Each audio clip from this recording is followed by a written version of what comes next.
नमस्कार दोस्तों, आप सबका स्वागत है हमारे चैनल एस्ट्रोवर्ड में। अगर आपने हमारे चैनल को अब तक सब्सक्राइब नहीं किया है तो अभी सब्सक्राइब करें। दोस्तों, सबसे पहले आप इस वीडियो को लाइक कर दीजिए, क्योंकि बाद में आप लाइक करना भूल जाते हैं। तो प्लीज़ इस वीडियो को टक से लाइक कर दे, और लाइक करने में आपका कुछ नहीं जाएगा, तो प्लीज़ लाइक कर दे। तो चलिए शुरू करते हैं आज का वीडियो। दोस्तों, बात कर रहे हैं मीन राशि के लिए जून 2020 का यह महीना कैसा रहने वाला है, कौन से ग्रह आपके फेवर में हैं, किन ग्रहों से आपको परेशानी बढ़ेगा, और महामारी की क्या स्थितियां हैं, और किन ग्रहों से परेशानी है तो उसका क्या उपाय करना है।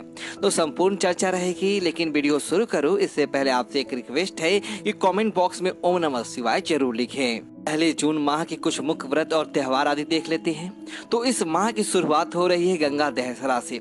माँ गंगा का आशीर्वाद पाने का दिन है। वैसे तो विधान है कि पवित्र नदियों के पास जाकर उसमें स्नान किया जाता है, लेकिन क्योंकि अभी जो स्थितियां है वह विपरीत है, तो अभी नहाने के पानी में थोड़ा गंगा जल मिलाकर स्नान कीजिएगा, निश्चित ही माँ की कृपा मिलेगी। 5 जून वट वृक्ष पूर्णिमा है, 6 जून चंद्र ग्रहण, योगिनी एकादशी 17 जून की है, और 21 जून आषाढ़ अमावस्या भी है, और सूर्य ग्रहण भी रहेगा। 2 ग्रहण बन रहे हैं जून में, और ग्रहण कभी भी किसी के लिए शुभ परिणाम नहीं देता, क्योंकि ग्रहण का अर्थ है ग्रसने वाला, और जो चीज ग्रस लेगा तो निश्चित ही है कि शुभ प्रभाव तो देगा नहीं। उपाय ग्रहण का सिर्फ एक है कि आप भगवान शिव की उपासना करें, शिव मंत्रों का जप करें। खासकर जो एक्सपेक्टिव मदर्स है, गर्भवती महिलाएं हैं, आप अपने पेट पर दुर्वा बांध लें, विघ्नहर्ता गणेश जी का ध्यान करें, और शिव मंत्रों का ओम नमः शिवाय का महामृत्युंजय मंत्र का जप अगर कर लेंगे तो निश्चित ही तौर पे एक सुरक्षा कवच आप चारों ओर अपने बुन लेंगे। और बात करें ग्रह गोचर की व्यवस्थाओं की, तो सबसे पहले बात तो हम देवगुरु बृहस्पति की करेंगे, क्योंकि आपके स्वामी ग्रह भी हैं और आपके लिए क्या फल लेकर आए हैं। तो वक्री गुरु ये आपके एकादश भाव में है और बल दे रहे हैं दसम को अथवा दसम भाव को भी।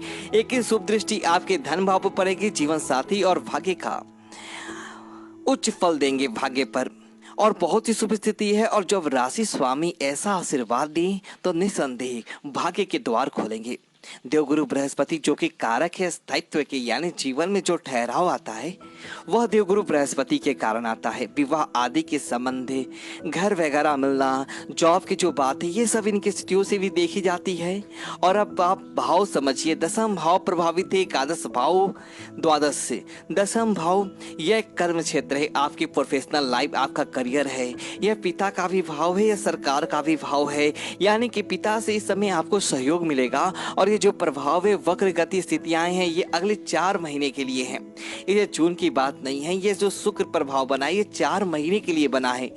समृद्धि आपकी बढ़ने वाली है पिता के सहयोग से। और अगर कुछ पेंडिंग काम रह गए थे, गवर्नमेंट वाली जो चीज़ें थी, सरकारी फाइल्स आपकी अटक गई है, या कुछ रिजल्ट नहीं आ पा रहा है, तो इसमें सुविधा रहेगा। कुछ ऐसी सरकारी योजनाओं का आप हिस्सा बनेंगे जिससे आपको लाभ मिले। करियर आपको बहुत अच्छा रहने वाला है, प्रोफेशनल लाइफ आपकी मजबूत रहेगी। लेकिन देखिए, समय ये भी है कि अपने धन लाभ की स्थितियों को मजबूत करने के लिए अगर आप अपने जॉब की तरफ या पैरेलल कोई बिजनेस है उसकी पैरेलल कोई नई चीज़ें शुरू करें तो ऑनलाइन से जुड़ी होती हो। और एकादश भाव में है, तो एकादश भाव में आपकी इच्छा शक्ति का भाव है, आपकी मनोकामनाओं का भाव है, आपके दोस्त रिश्तेदार भाई बहनों का, ये सभी चीजें देखी जाती है एकादश भाव से। और विवाह का भी एक कारक है। निसंदेह विवाह की स्थितियां प्रबल होती है। तो जो लोग अविवाहित लोग हैं उनके लिए अच्छी खबर है, कुछ सुलझा हुआ जीवन साथी आपको मिल जाएगा, और प्रेम की स्थितियों को भी मजबूत करते हैं। और यो विवाह के लिए या प्रेम के लिए शुक्र और बृहस्पति की स्थितियों को देखा जाता है। शुक्र हालांकि पीड़ित है, और यह पीड़ा में है 14 जून तक सूर्य के कारण। हो सकता है कुछ विलंब रहे, लेकिन निश्चित ही विवाह आदि के कार्य जरूर बन जाएंगे। और 12वें भाव में इनका क्या परिणाम रहेंगे। 12वां भाव ये थोड़ी सी नकारात्मकता तो दर्शाता है। अकेला रहने में व्यक्ति को खुशी मिलता है, ज्यादा इमोशनल हो जाते हैं। वैसे भी जब मीन राशि है, भावुक तो बहुत ज्यादा होते हैं और ये इमोशनल हो जाएंगे, लेकिन फिर भी आप अच्छे डिसीजन ले पाएंगे। इंपोर्ट एक्सपोर्ट के बिजनेस में आप हैं तो ये अच्छी बचत रहेगी। और कुछ बदलाव की स्थितियां देखते हैं, यानी कि अगर कोई लोग अभी तक विदेश में फंसे हुए हैं उनकी वतन वापसी हो, या आप खुद कहीं दूर जाकर नौकरी आदि के लिए ट्राई करना चाहते हैं तो भी अच्छी स्थितियां बनेगा। शनि वक्री होकर आपके लाभ भाव में गोचर कर रही हैं, ये भी एक काफी हद तक अच्छी स्थिति कहा जा सकता है। वैसे तो देखिए, शनि आपके कारक ग्रह नहीं है, क्योंकि लेकिन वह वक्री हो रहे हैं तो अपनी इन शक्ति से श्रीन है। और जो भी अभी तक परेशानी दे रहे थे आपके लाभ भाव में, कामों में देरी करे, संघर्ष बढ़े, मंदी की स्थितियां हो गई, अब फिर से धीरे धीरे यह सुचारू रूप से चलेगा। और जो भी शनि प्रभावित क्षेत्र है, ये एजुकेशन के फील्ड है, वहाँ तो गुरु बृहस्पति देखेंगे, यानी कि विद्या के कामों से आप जुड़े हैं, एजुकेशनल इंस्टीट्यूट का हिस्सा हैं, आप किसी भी स्कूल में कार्यरत है तो भी अच्छी स्थितियां हैं। कंस्ट्रक्शन का काम अगर आपका रुका हुआ तो वो पूरा होता हुआ दिखेगा।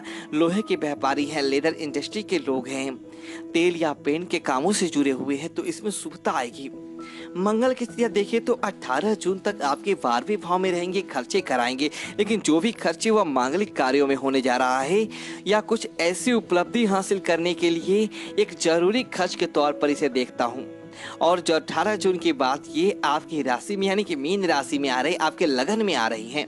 और जो भी ग्रह लगन में आता है तो बहुत प्रभावी हो जाता है, क्योंकि जब उसके ग्रह के गुण व्यक्ति में होते हैं तो मंगल आपके आत्मविश्वास है, मंगल जोश है, मंगल एनर्जी है, मंगल क्रोध भी है और मंगल शर्म भी है। तो इस स्थिति आपको बचना होगा कि किसी भी व्यक्ति पर बिना वजह का शक आपको नहीं करना है। और जब भी आप इमोशनल होते हैं तब तो आप बिल्कुल भी ना करिएगा। बाकी जब मंगल प्रभावित क्षेत्र है, यानी कि मेडिकल के फील्ड से जुड़े हुए हैं, आईटी इंजीनियरिंग से जुड़े हुए लोग हैं, गणित और विज्ञान का विषय आप पढ़ रहे हैं, प्रश्नार्थिक परीक्षाओं की तैयारी में हैं, तो निश्चित ही असफलता रहेगी। और डॉक्टर वगैरह जो भी इसे तैयारी कर रही हैं, आपके लिए अच्छी स्थितियाँ और सफलता की स्थितियाँ बनती हैं। और विवाह आदि में शुभता देंगे। निश्चित ही अगर कुछ मंगल दोष है तो वो समाप्त होने वाला है। अगली स्थिति है सूर्य की। 14 जून तक सूर्य आपके पराक्रम भाव में है और 14 जून के बाद ही आपके चतुर्थ भाव में आकर सुखों को बढ़ाएंगे। 14 जून तक जो स्थितियां है, यहाँ तक शुक्र प्रीत है सूर्य से। सूर्य एक बहुत प्रतापी ग्रह है, अंधा कर देती है जिस भी ग्रह के साथ युति करती है। तो शुक्र बहुत ही सौम्य ग्रह है, यानी कि जरा कर रख देंगे शुक्र को। तो शुक्र के तो एक अधिकार क्षेत्र हैं, चांदी की व्यापारी है, कलाकार है, जितने भी मीडिया के क्षेत्रों से जुड़े हुए लोग हैं उनके कामों में 14 जून तक स्थितियां वैसे भी रहने वाली है, किसी भी तरह का बदलाव नहीं होगा। 14 जून के बाद ही आपको शुभता की तरफ जाएंगे। जो भी टूर ट्रेवल्स के काम से जुड़े हैं, ब्यूटी कॉस्मेटिक से जुड़े हुए हैं, अभी आपको इंतजार करना है। प्रेम संबंधों के लिए भी अभी रुकना चाहिए। नए लव प्रपोजल अगर देना चाहते हैं तो आपको 14 जून के बाद ही देना है। वहीं सूर्य की स्थितियां अभी खुद पीड़ित रहेगी, तो पिता के साथ लड़ाई झगड़े बढ़ना या किसी सरकारी काम में डिले हो, आपको आंखों का कोई रोग हो, हड्डियों या हृदय से संबंधित कोई परेशानियां देंगे। और आपके पराक्रम भाव में है तो कई बार आप कुछ काम करने जाएंगे, लेकिन बहुत ज़्यादा सोच की वजह से या किसी भी अटकारण की वजह से वह कर नहीं पाएंगे। तो यह स्थितियाँ बनती रहेगी, लेकिन 14 जून के बाद बिल्कुल स्पष्ट स्थितियाँ हैं। एनर्जी के काम से अगर आप जुड़ते हैं, बिजली के कामों में हैं, सोने या हीरे के व्यापारी हैं, तो अच्छी बचत आपको देखने के लिए मिलेगा। आपके संबंध में आपके साथ पिता के साथ मजबूत हो जाएगा। उनके तरफ से आपको आर्थिक लाभ मिले, माता की तरफ से आपको आर्थिक लाभ मिले, ऐसी स्थितियां प्रबल होती हैं।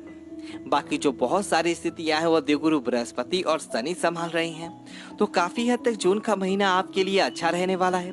और जो परेशानी है, एक तो राहु आपके चतुर्थ भाव में है, यानी कि लाभ में थोड़ी सी देरी करेंगे, लेकिन फिर भी अगर आप उपाय कर लेंगे तो भी शुभता रहेगी। धीरे धीरे काम जरूर बनते चले जाएंगे।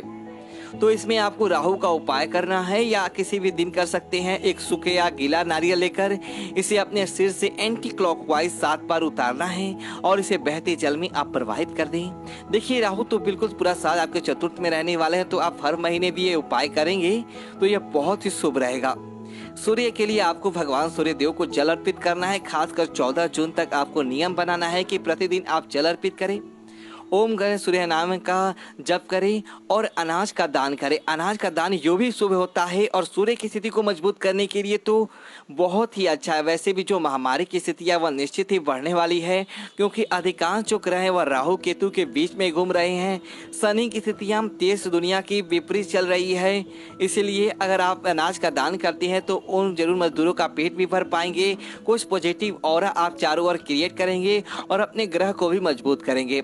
साथ ही शुक्र की स्थिति अच्छी के लिए आपको सफेद और मीठी वस्तु का दान करना चाहिए और चावल, दूध, दही जो भी आप दान कर सकते हैं किसी भी शुक्रवार के दिन आप दान करें, इससे भी आपके काम में शुभता रहेगी। ये थी जानकारी मीन राशि के लिए जून 2020 की राशि फल के बारे में। यदि आपको वीडियो चले तो वीडियो को लाइक करें और कमेंट बॉक्स में ओम नमः शिवाय लिखें और हमारे चैनल को सब्सक्राइब करें। धन्यवाद दोस्तों।